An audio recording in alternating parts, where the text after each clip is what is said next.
Fala moçada de Física para o Vestibular, tudo bem com vocês? Eu sou o professor Taldo Carlos e este é meu canal criado especialmente para você, estudante de ensino médio e também para aqueles que estão se preparando para os principais vestibulares. Moçada, outra coisa, se inscreve no canal, deixe seu like no vídeo e também não se esqueça de clicar no sininho para receber notificações de novos vídeos. Estou sempre postando material por aqui. Vamos à aula de hoje.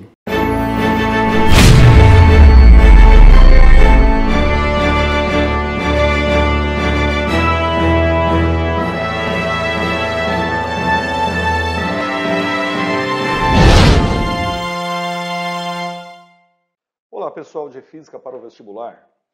Vamos à aula de hoje, aula sobre lentes esféricas. Primeira parte, nós vamos fazer definições de lentes esféricas. É recomendável que para esta aula você tenha assistido as aulas sobre refração da luz e também a aula sobre dióptros planos, que já falamos em outras aulas aí que já estão no canal, beleza? Então vamos às lentes esféricas. Primeiramente, a definição. O que vem a ser uma lente esférica? É uma associação de dois dióptros, no qual um deles é necessariamente esférico. O outro ele pode ser esférico ou plano.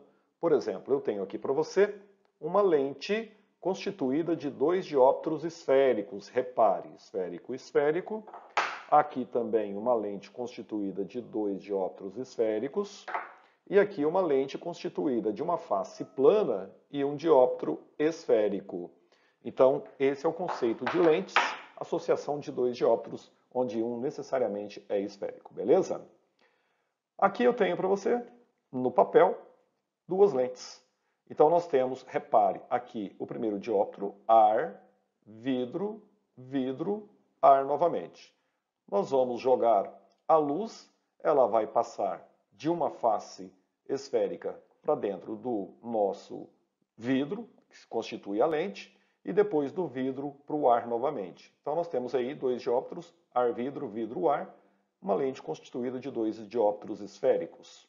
Nesse caso eu já tenho uma lente constituída de um dióptro plano e um dióptro esférico. A luz ela vai refratar na primeira face, logo depois na segunda face, e aí nós teremos então duas refrações, beleza? Ar-vidro, vidro-ar. Geralmente as lentes elas são feitas de vidro, cristal ou acrílico, depende. Pode-se colocá-las em meio que não seja o ar. No caso dos exemplos citados aí, nossas lentes estão imersas no ar. Mas eu posso ter essas lentes imersas, por exemplo, num líquido, pode ser água, pode ser um óleo, pode ser uma glicerina e por aí afora. Muito bem, vamos às definições então dos elementos de uma lente. Vou desenhar para vocês aí duas lentes, a da esquerda e da direita. O primeiro elemento que nós temos são as chamadas faces da lente, S1 e S2, que são superfícies que separam o meio em que ela está inserida do material que é feito a lente, no caso o vidro, por exemplo. Então S1 e S2 são considerados faces da lente. Vamos seccionar essas duas lentes pelo teu meio e aí nós vamos ter um segmento de reta extremamente importante que eu chamo de eixo principal. Então EP, eixo principal da lente, lembrando que isso está seccionando a lente pela metade dela. As partes de cima e de baixo serão simétricas. Depois nós temos o seguinte, repare que cada face esférica tem uma circunferência que a define, e cada circunferência tem o seu centro. Então C1 e C2 são os chamados centros de curvatura das faces. Atenção, para a face plana da lente do lado direito, esse centro de curvatura estaria posicionado aí no infinito, ok? E aí nós vamos ter os raios de cada uma dessas faces, evidentemente, a partir de suas circunferências, que as definem. Esse raio, repare que o centro para uma lente de verdade, aqui como você está vendo, está no vazio, assim como o eixo principal. E aí você tem que idealizar que essa face esférica, o centro dela está do lado de cá, essa face esférica, o centro dela do lado de cá no vazio. Para a face plana, evidentemente, nós vamos ter o raio considerado infinito. Então, repare nessa lente aí do lado direito. Outro elemento importante são os chamados vértices. A partir do eixo principal, passando pelo meio da lente, eu vou ter a intersecção da face da lente com o eixo principal, e essa intersecção ela é chamada de vértices, V1 e V2 da lente. E aí nós vamos ter uma coisa extremamente importante, que é o segmento de reta que une esses dois vértices. Isso é chamado de espessura da lente, ela vai ter um significado mais na frente. Muito importante. Então, essa é a chamada espessura da lente. Próximo passo, nós vamos aprender a dar nome para as lentes. Então, temos aí algumas regrinhas para essa nomenclatura. Primeiro, sempre citar o nome da face de maior raio de curvatura. A face plana, que tem raio infinito, ela virá em primeiro lugar quando for o caso. Em seguida, você vai dar o nome da face de menor raio de curvatura. E, finalmente, quando as faces tiverem o mesmo raio, usaremos o prefixo bi. Obedecendo a estas regras, nós podemos construir 6 tipos de lentes. E aí agora é importante que você se lembre do termo côncavo e convexo. Lembre-se da colher, parte côncava, parte convexa. A primeira lente que nós podemos construir, repare, é uma lente que tem uma face plana e uma face esférica convexa. A face plana, raio infinito, então ela vem em primeiro lugar. Essa lente é chamada de plano convexa. Depois nós temos uma lente que tem as duas faces convexas, portanto ela será uma lente biconvexa. Repare o final desse sufixo para esse tipo de lente. E aí nós temos um segundo tipo de lente, que é a côncavo-convexa. Repare que nós temos a face convexa aqui e a face côncava do lado de cá. E aí um detalhe, qual das duas que tem maior raio de curvatura? Vamos idealizar aí as circunferências. Repare que define essas faces. A face côncava ela tem maior raio, portanto ela vem em primeiro lugar, é uma lente côncavo-convexa. Uma coisa importante sobre esses 3 tipos de lente é que você repara que as extremidades dessas lentes, elas têm o que nós chamamos de bordos finos. Por isso, essas lentes serão chamadas de lentes de bordos finos. E aí nós temos mais 3 tipos de lente. A plano-côncava, observe aí a face plana e a face côncava. Face plana, maior raio, então ela vem primeiro. Teremos a bicôncava, as duas faces côncavas no caso. E, finalmente, nós temos a convexo-côncava. Repare que, nesse caso, pela circunferência, a face convexa tem maior raio de curvatura, por isso ela vem em primeiro lugar.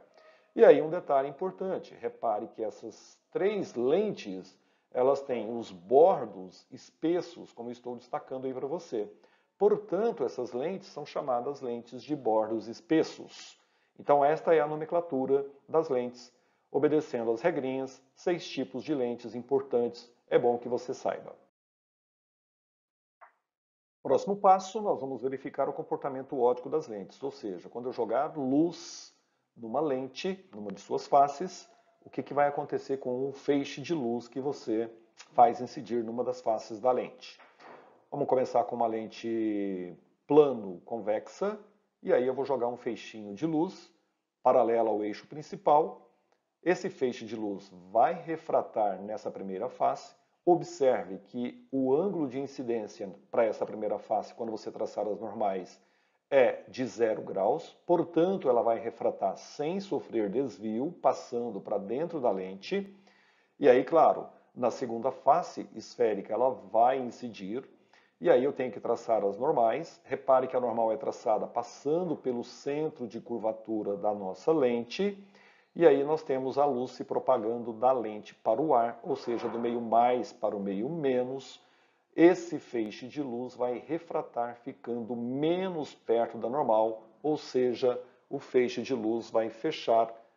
Dizemos nesse caso que esse feixe é um feixe de luz convergente. Então, repare que essa lente de bordo fino, nessa primeira situação, ela convergiu um feixe paralelo de luz. Se eu pegar uma lente biconvexa, por exemplo, repare que eu tenho aí os seus centros 1 e 2, vou jogar um feixe paralelo. Na face primeira, repare que o centro dela é o centro C2, traço as normais, o feixe de luz está vindo do meio menos para o meio mais. O que acontece com o feixe de luz? Fica mais perto da normal, incide na segunda face e aí acontece o seguinte, novamente eu tenho que traçar as normais para essa face, está aí a circunferência que gera essa face, traço as normais, nessa segunda refração o feixe de luz está indo do meio mais para o meio menos, vai ficar menos perto da normal e aí acontece o quê? Mais uma vez ela converge. Portanto, podemos definir que para lentes de bordos finos, o feixe de luz que incide sobre a face é um feixe que converge. Portanto, lentes de bordos finos, quando imersas no meio cujo índice de refração é menor do que o da lente, comportam-se como lentes convergentes. Um detalhe importante, moçada, é o seguinte. Repare que a lente está imersa no meio cujo índice de refração é menor do que o material que compõe a lente. Se eu inverter, vamos supor, faço uma bolha de ar no interior do vidro ou pego essa lente, insiro ela no meio, num líquido, por exemplo, onde o índice de refração é maior do que o material que constitui o vidro, inverte o processo. Em vez dela convergir, ela vai divergir. Beleza? A experiência ela pode ser realizada. Então, agora vamos para uma lente de bordo espesso. Primeira lente que eu vou jogar aí, uma lente plano-côncava, joga um feixe de luz paralelo ao eixo principal, o ângulo de incidência é zero, raio de luz não vai sofrer desvio, está em cima da normal, segue por dentro da lente, e aí, na segunda face, claro, passa por uma face esférica, então nós temos que traçar as normais, circunferência que define essa face está aí, as normais, e aí o feixe de luz passa do meio mais para o meio menos. Nesse caso, ele fica menos perto da normal. Repare que o feixe de luz ele vai abrir, ele diverge. Se eu fizer isso com uma lente bicôncava, mesma coisa, feixe de luz paralelo ao eixo principal, circunferência que define essa face, traço as normais, feixe de luz está vindo do meio menos para o meio mais, vai ficar mais perto da normal, refrata na segunda face, traço as normais. Nesse caso, o feixe de luz está passando do meio mais para o meio menos, vai ficar menos perto da normal. Portanto, lentes de bordos espessos, quando imersas no ar, se comportam como lentes divergentes. Mais uma vez, deve-se dizer que, se eu inserir essa lente no meio em que o índice de refração é maior do que o material que constitui a lente, fica ao contrário, beleza? Muito bem. O que acontece a partir de agora é o seguinte: lentes como essa que você está vendo aqui são lentes muito espessas, seja a biconvexa, seja a bicôncava. E essas lentes muito espessas, elas geram, quando você joga um feixe de luz, uma coisa que chamamos de aberração cromática. Quando a gente for trabalhar com essas lentes como objetos de observação, essa aberração cromática pode ser muito acentuada e não formar uma imagem nítida de objetos que a gente venha colocar na frente da lente. Portanto, nós vamos trabalhar com lentes pouco espessas. E quando as lentes são pouco espessas, elas são chamadas de lentes delgadas. E isso diminui a aberração cromática que eu disse para você. No caso de lentes delgadas, nós temos uma simbologia a partir de agora. As lentes de bordos finos, que são lentes convergentes, serão representadas, como você está vendo aqui, por uma seta de sentido duplo com a ponta da seta na posição normal. E aí, claro, um feixe de luz que você joga sobre essa lente, ele converge. Já as lentes de bordos espessos serão representadas no papel por um segmento de reta, porém com a ponta da seta invertida, como você está vendo aqui.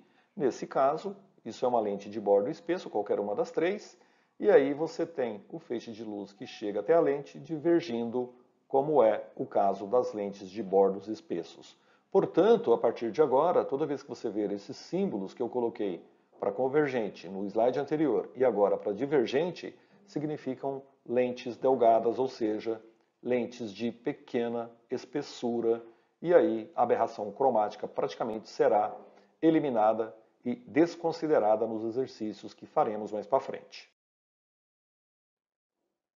Muito bem, e o que acontece a partir de agora é que, levando em consideração lentes delgadas, nós temos praticamente uma redefinição dos elementos de uma lente. O primeiro vai ser o chamado centro óptico de uma lente, que eu vou simbolizar pela letra O. Se você tem aí uma lente com uma determinada espessura, repare os vértices definidos lá atrás, sendo ela pouco espessa, esses vértices praticamente coincidem. E aí a gente vai pegar o meio desses dois caras e vai chamar de centro óptico da lente. Portanto, na representação da lente delgada, o centro óptico é o ponto de intersecção da lente com o eixo principal, onde os vértices 1 e o vértice 2 praticamente são coincidentes. Para a lente de bordo espesso, a mesma coisa. Você tem a espessura, os vértices 1 e os vértices 2, centro óptico vai ser mais ou menos o meio desses dois vértices, e aí na representação nós temos o centro óptico da nossa lente também divergente, quando imersa no ar, sendo V1 praticamente coincidente com V2. Muito bem, essas definições até aqui começam a nos dar propriedades importantes que usaremos para a definição de imagens a partir de objetos no futuro próximo.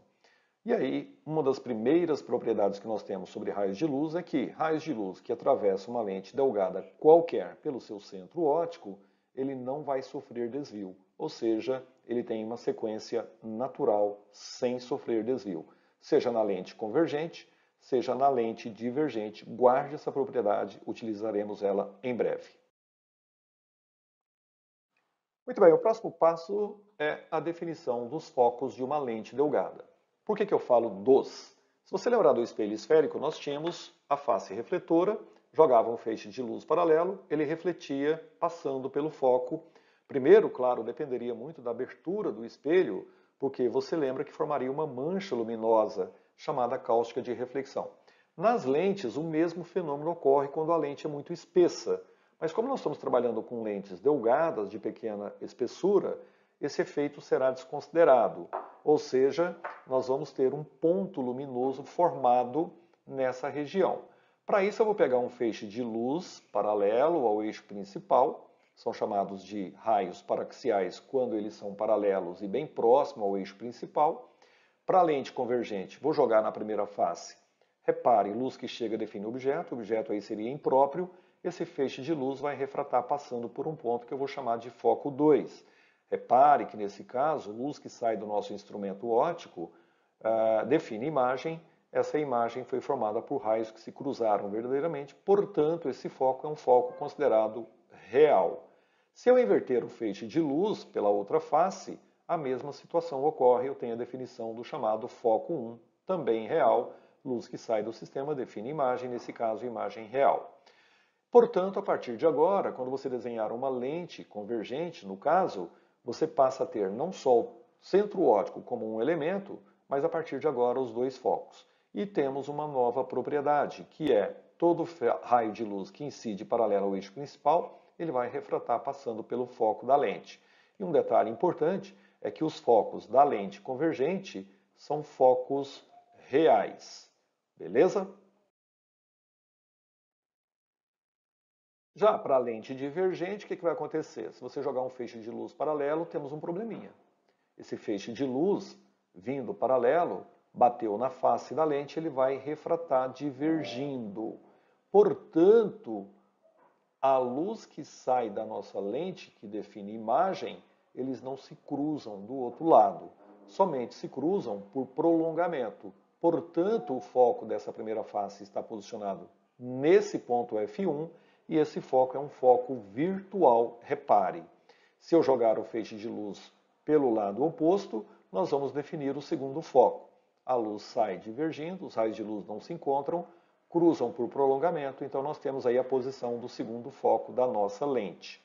Portanto, a partir de agora, para uma lente divergente, mesma coisa, todo raio de luz que incide paralelo vai refratar passando pelo foco, porém de uma maneira virtual.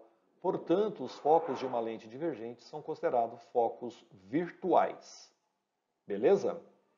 Uma coisa importante sobre os focos, tanto da convergente quanto da divergente, mesmo para faces planas, é que eles são simétricos em relação ao eixo óptico da lente. Ou seja, você vai ter uma coisinha que já vai ser definida aí, que é a chamada distância focal, que é a distância do foco até o centro óptico da nossa lente. Ele é simétrico para os dois lados.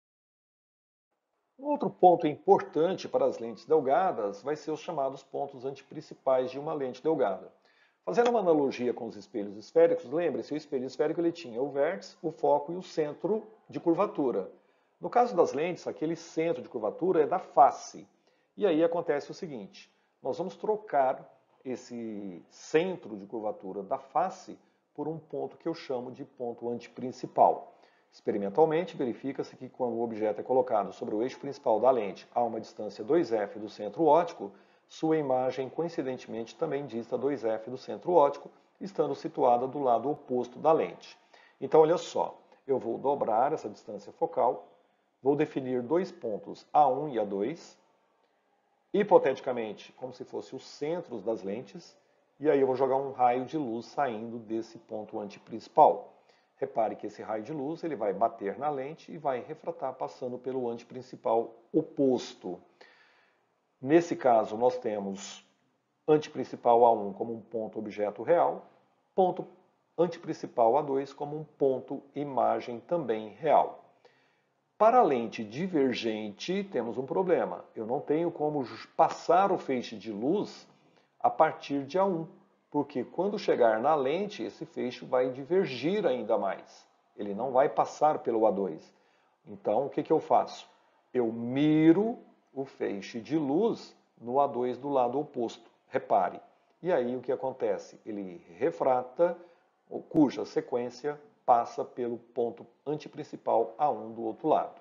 No caso da lente divergente, o ponto antiprincipal A2 é um ponto objeto virtual e o ponto antiprincipal A1 é um ponto imagem também virtual. Beleza? E aí, para terminar a definição dos nossos elementos, focos secundários de uma lente esférica delgada. Um detalhe importante, a gente quase não usa essa propriedade, mas ela existe, assim como existiu nos espelhos esféricos, é importante que você conheça. Vamos considerar aí os planos focais, são planos que passam pelos focos da nossa lente, e aí eu vou jogar um feixe de luz paralelo entre si, mas não paralelo ao eixo principal da nossa lente. Para você definir os focos secundários da lente, você vai traçar um segmento de reta paralelo a esse feixe de luz, passando pelo centro óptico da lente, um eixo secundário no caso. O que acontece? O feixe de luz incidente vai refratar, passando pela intersecção do plano focal π2 no caso, com o eixo secundário que eu tracei. E esse ponto é conhecido como foco secundário 2 da nossa lente. Claro, eu tenho do outro lado o foco secundário 1. Um detalhe importante sobre os focos secundários é que você pode ter infinitos focos secundários, depende apenas do feixe de luz que você vai jogar, da inclinação dele em relação à lente.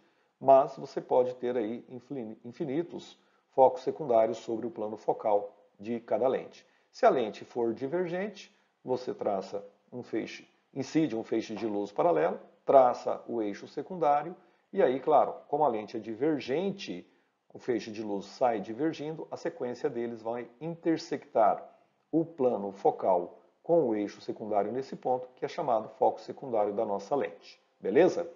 Então, nós temos o seguinte, focos secundários para lente convergente e para lente divergente.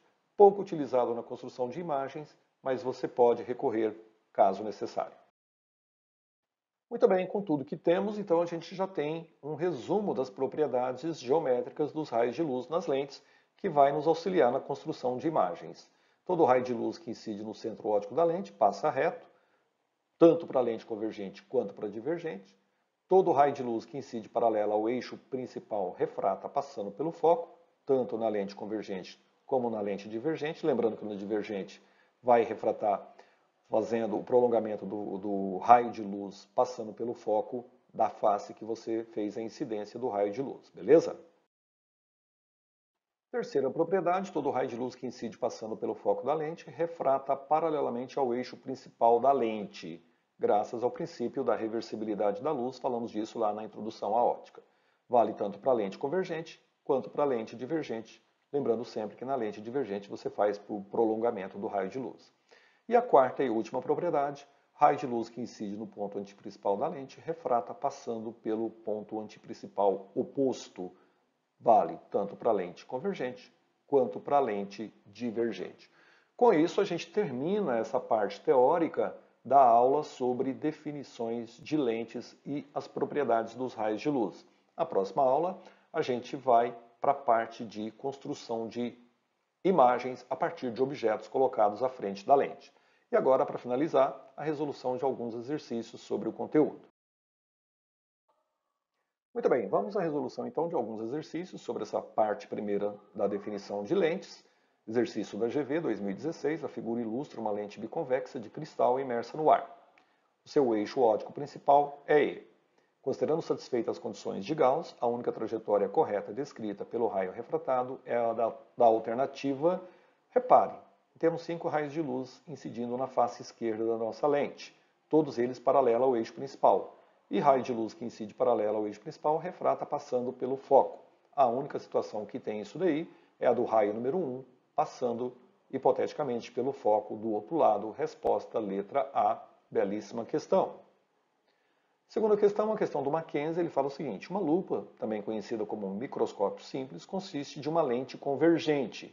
Eu ainda vou falar um pouco sobre isso nas construções de imagens, mas como ele já disse para você que na lente convergente nós temos uma situação que ela funciona como lupa.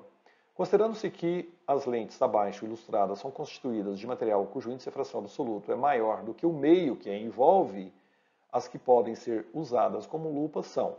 Então, veja bem, mesmo não tendo visto ainda a construção de imagens, como ele disse que são lentes convergentes cujo índice de refração é maior do que o meio que elas se encontram, são lentes de bordos finos. E as lentes que você tem aí de bordos finos seria a L1 e L3, resposta do exercício, letra E, L1 e L3. Beleza? Questão número 3, Cesar-Hill, ele fala o seguinte: uma lente biconvexa é imersa em 2 líquidos A e B, comportando-se ora como lente convergente, ora como lente divergente, conforme indicam as figuras a seguir. Sendo NA, NB e NC os índices de refração dos líquidos A, B e C da lente, respectivamente. Então é correto afirmar que, como eu disse na teoria, o comportamento óptico de uma lente depende do meio em que ela está inserida. No caso da figura A, a lente biconvexa se comporta como lente convergente. Portanto, o índice de refração do meio A ele é menor do que o índice de refração do meio da lente, o NC. Quando levada para o líquido B, a lente biconvexa, a mesma lente, se comporta agora como divergente. O que acontece? O índice de refração do meio B é maior do que o índice de refração da nossa lente NC. Portanto, a ordem que fica aí em ordem crescente pelas alternativas é o NA é o menor dos índices, depois menor do que o da nossa lente NC, que é menor do que o índice de refração do líquido B, que é o maior de todos. A alternativa que tem isso daí, NA menor que NC menor que NB, é a alternativa letra E. Belíssima questão. UERJ. Questão número 4. As figuras abaixo representam raios solares incidentes sobre 4 lentes distintas.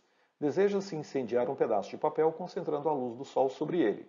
A lente que seria mais efetiva para essa finalidade é a de número, detalhe importante. Repare que a primeira figura nem lente é uma lâmina de faces paralelas. As outras 3, sim, são lentes. Uma biconvexa 2, uma bicôncava 3 e uma plano-côncava 4.